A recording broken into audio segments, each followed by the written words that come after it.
In the name of Allah, the most beneficent, the most merciful. I'm your host, Raja Imran Safdar. Today's my topic is democracy. Democracy is a way of government that is very appropriate, that is very suitable, that is tantamount to the supremacy of law.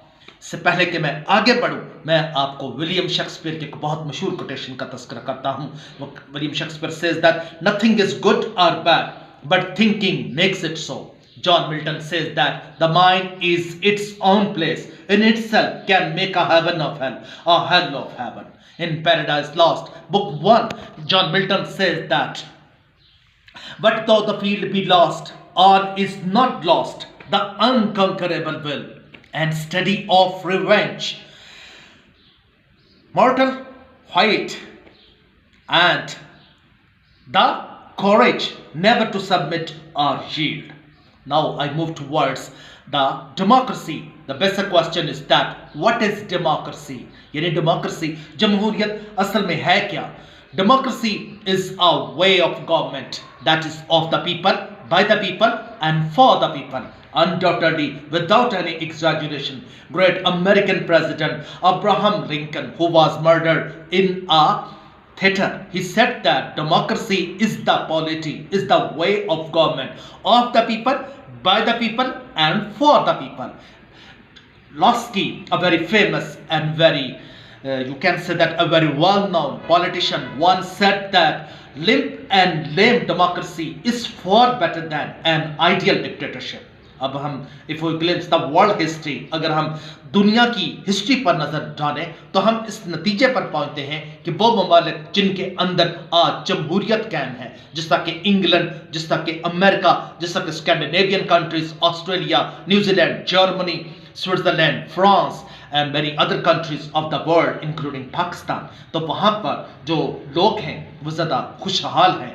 वहाँ पर जो तालीम का म्यार है वो बहुत ज़्यादा लिटरेसी रेट हद से ज़्यादा है. जैसा कि आज फिनलैंड की जो लिटरेसी रेट है वो 100% है, रशिया की 100% है, स्वीडन की 95% है, इसी तरह अमेरिका की तकरीबन 90% के करीब है. आप श्रीलंका के अंदर देख लें, वहाँ पर 85% लिटरेसी रेट है. और वहाँ पर जो पर कैपिटा इनकम है, यानी वो इनकम जो एक बंदे के हिस्से में सालाना आती है, वो आज औसतन 50,000 से लेकर 60,000 तक है. जिस तरह कि स्विट्जरलैंड, जहाँ पर दुनिया की बेहतरीन किस्म की जमहूरियत है, the best democratic country of the world, it has know army, और जिसके किसके साथ कोई फसाद नहीं, क्योंकि पूरी दुनिया उसकी हिफाजत करती है. और उसकी पर कैपिटा इनकम जो है वो 55,000 से लेकर 60,000 तक बनती है. अब आप देखें कि इंग्लैंड को, जहां पर जमहूरियत का आगाज हुआ, वहां की पार्लियामेंट को क्या कहते हैं? Mother of parliaments. ये एक ऐसी पार्लियामेंट है जहां के अंदर कोई जर्नल नहीं बैठ सकता. और इंग्लैंड ही दुनिया का वाहिद कंट्री है जिसका जो आइन है, कॉन्स्टिट्यूशन है, वो रिटन शेप में नहीं है. और इंग्लैंड ही दुनिया का वो वाहिद कंट्री है जिसका प्राइम मिनिस्टर जो है वो 10 डाउनिंग स्ट्रीट में रहता है, और उसकी जो सरकारी रहायश का है, अकोमोडेशन है, वो पाकिस्तान के प्राइम मिनिस्टर के जो हाउस के जो किचन है उस जितना उसका घर है. और पाकिस्तान के प्राइम मिनिस्टर में रोजाना तकरीबन 50 लाख यानी 50 लाख रुपया खर्चा होता है. और जहां तक प्रेसिडेंट हाउस का तल्लक है, वहां पर तकरीबन 45 लाख से लेकर 50 लाख रुपए तो रोजाना खर्च हो जाता है. इसके बाद हम जब बढ़ते हैं अमेरिका की तरफ, the most democratic country of the world, जिसे 1789 में जिसने इंग्लैंड से आज़ादी हासिल की, और George Washington was the first president of America, जिसने 200 से ज़्यादा पूरी दुनिया में जंगें कर चुका है. और उसका आइन जो है वो 1789 से बना हुआ है, और उसमें तकरीबन 26 जो अमेंडमेंट्स हो चुकी हैं. और दुनिया का one of the most powerful constitutions of the world, जिसके बलबूते पर आज उसकी फॉरेन पॉलिसी दुनिया की सबसे बेहतरीन फॉरेन पॉलिसी है, जिसकी वजह से आज दुनिया की हाइपर पावर है, जिसके पास 5,000 से ज्यादा एटम बम, न्यूक्लियर बम और हाइड्रोजन बम है.